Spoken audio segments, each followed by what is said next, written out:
G'day everyone, welcome back to Harper's Shed. This time we're doing something a bit different. I mean, we're always doing something different, but we got a couple of racer mowers we're going to build, and I know mine's going to go quicker, but you know, I suppose we need to build them to find out, don't we? So a couple of cocks, sitting on a couple of cocks, and we'll run you through what we're going to do. I think probably the best way to do this so it's not too confusing is we might do week bouts.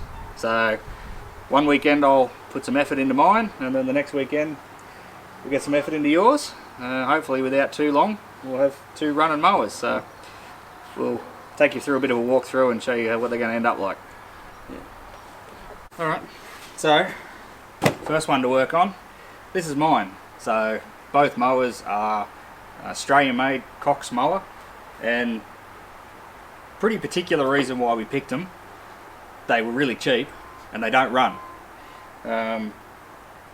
They are really well built mowers.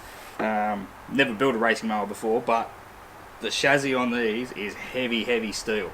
So tip there, if you want to build one, get yourself a good base. This is part of the reason why we got them so cheap. So mine originally had 15 horse, single cylinder, don't know what breed it is, might be a Briggs, don't know, doesn't really matter, doesn't run, hasn't run for a long time. So that's going. Most of the body will sort of stay in one form or another. Wheels and tyres are going. I've actually got a old small quad that I'm going to pull the wheels and tyres off, and front brakes. Most of this steel will sort of stay in one form or another. It still needs to look like a mower, but engine's not staying, like I said. So this is where things get a little bit wild. This is my power plant. Now it's it's a hell of a unit. So we're looking at a V4 2-stroke Evinrude outboard, rated at 90 horse. We'll see how we go with that, but it's 1650 cc. So if that can't get that moving at a rate of knots, I'm doing something wrong. This engine itself actually has been in my family for a lot of years. Funnily enough, I didn't even realise it, but this is my grandfather's engine. Oh, there you go, my great-grandfather's engine.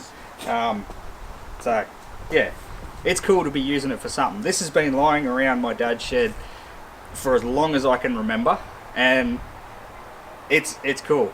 So it's gonna rip. A lot of work to happen on this, but like any good build, first thing we have to do is strip it down, find out what we're working with. So let's get into that.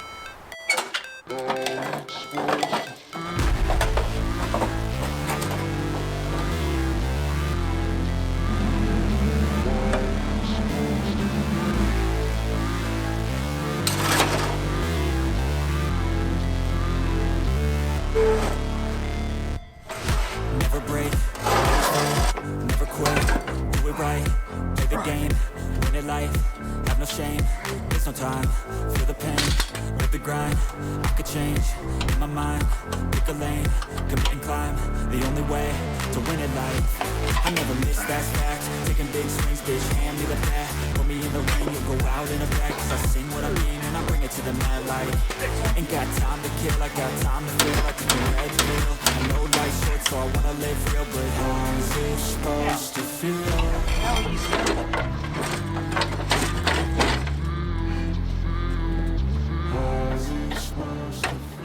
Can you be any more stubborn?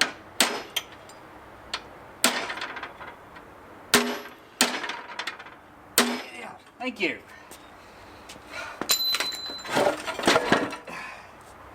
Right.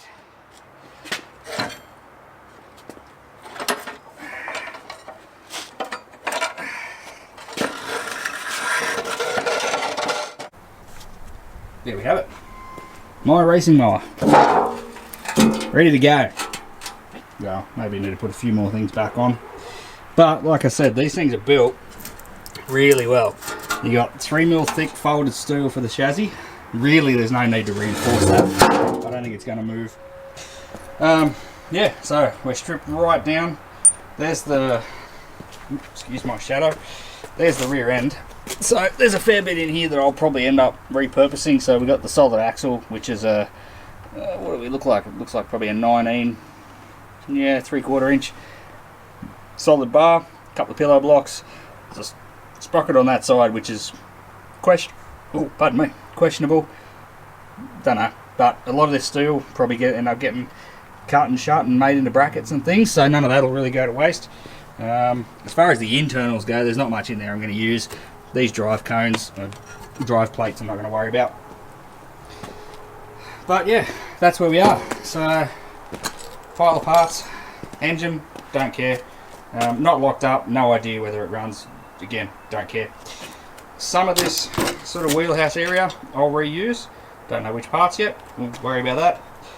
Bonnet, definitely going to reuse. And some of the fairing, or like rear mudguard and everything. Oh, ow. Alright, so let's talk plans. This quad here, little ATV, four-wheeler, whatever you want to call it. I had this thing kicking around home for ages. I nearly threw it out a few times, but I'm glad I didn't. I'm going to use the tyres. I am pretty sure I'm going to put full suspension on this thing, or at the very least front suspension, because I'm just going to cut the wishbones, or the upper and lower control arms off this, weld them onto the front. This also has front drum brakes. Not fantastic, better than no drum brakes. So, suspension, wheels and tyres, front brakes, and the rear brake. This has got a rear hydraulic disc, so that'll go on it as well. It's going to go low, long and wide. I've got a substantial amount of power here and a lot of torque, so I really want this thing to be something that I can actually drive. You know, won't be able to drive it flat out, because that'll just be way too dangerous. We're going to drive it flat out, don't worry about it. But it needs to be, yeah, low, wide and probably a bit longer. Couple of special considerations that I've got that Dad doesn't is this is an outboard motor. So outboards, they've got a dirty big body of water they can pull their cooling from. I don't, and I'm not going to run a constant loss cooling system. So I need to identify where the water passages are, the inlet and outlet water passages for the engine, and then I'm going to need to put some sort of recirculation pump there with a radiator and everything to help with that. The exhaust is just a big open chamber in the bottom. I'll show you that in a little bit. We'll go through the engine. Just a big open chamber in the bottom, so I need to make some form of collector for that and then run it out in some cool way. Don't know yet.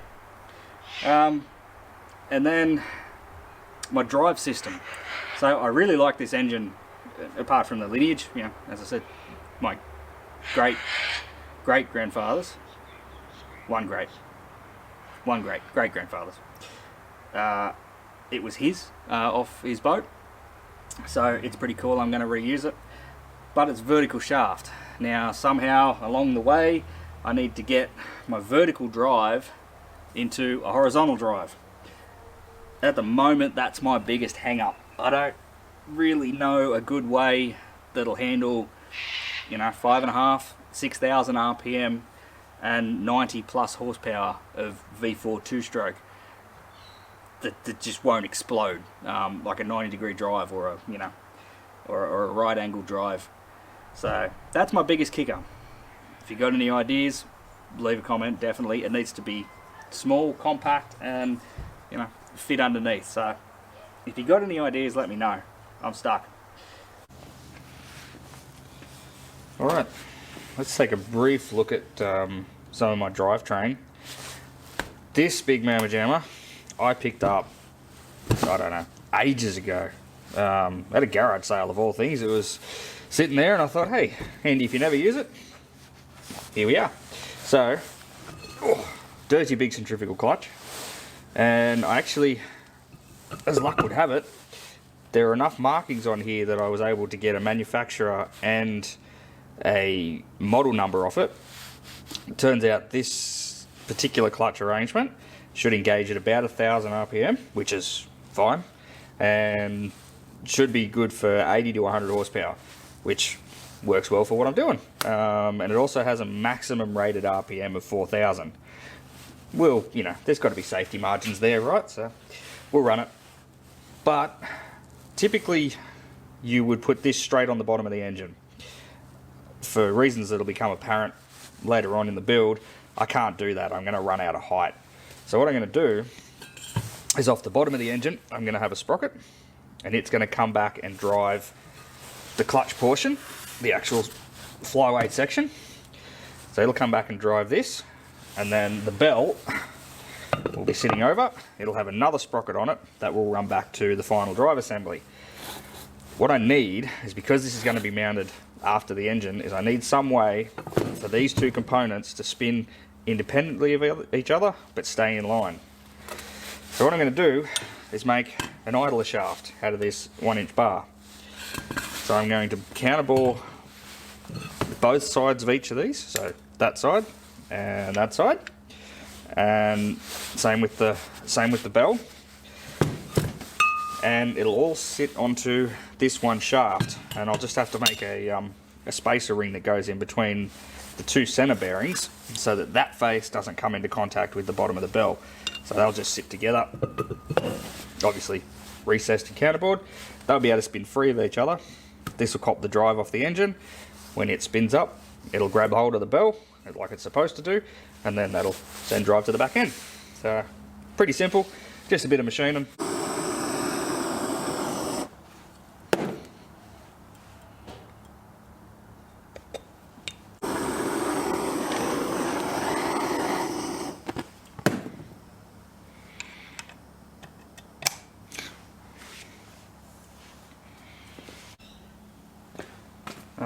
And here's our clutch bell arrangement. So shaft that goes through, that can spin freely on the shaft because of the bearings, obviously. Little spacer collar goes between them just to keep the inner and outer apart. Bearings installed like you saw.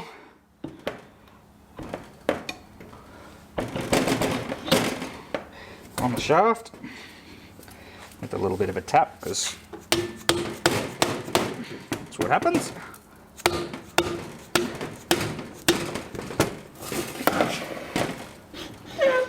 Righto, here we go. So, sprocket off the engine comes onto this one. This is stationary, welded to a plate or however it needs to be held. And then sprocket to the final drive comes off the back one. So this is free spinning with the engine. Once the engine hits, I believe it's about 1,000 RPM, counterweights fly out and grab this bad boy, which makes them run both as one. Drive to the rear end. Easy as that. So that was a bit of a step that I was a bit worried about, because I didn't know how I'd transmit so much power to the back end reliably, but I think that'll work well. So, on to the next step. So this is the motor that's planned for the lawnmower. I think it should be enough. It's what was a 90 horse V4 2-stroke Evinrude outboard. I've done a bit of work to get it to here, which I should have filmed, but I didn't. Pulled the plugs, oiled the cylinders. It turns over fine, it wasn't locked up anyway. It's somewhere between a 1960 and a 1968. I haven't really looked at the serial numbers or not, but we cleaned the points. Did have to get a new coil. Fuel pump still works somehow, and cleaned the bowls. There's nothing really in them anyway, so this will be the first time it's kicked. So this engine has been in the family. My father last saw it run about 38 years ago, he reckons. First run in 38 something years. 40 years. Probably. 40 years, let's round it. So, we got spark. Get ready with ignition off. Righto. Ready? Yep.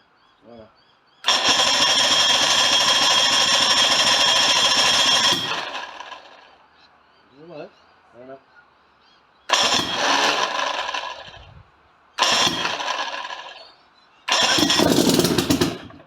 Oh. Righto, go on, I'll see if I can keep it going. Righto. Righto, we got the jerry can on it now. Clear? Yep. Run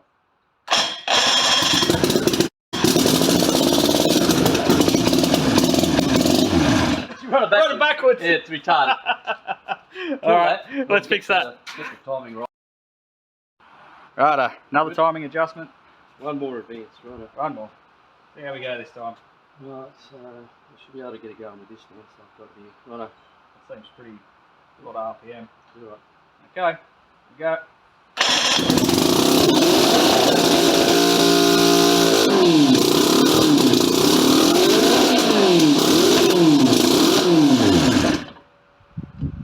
I'm going the other way.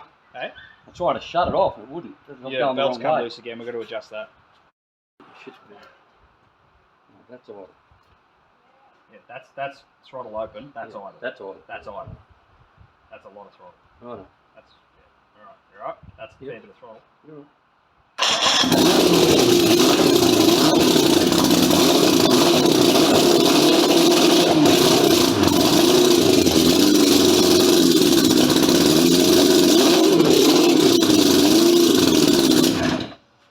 That's a winner.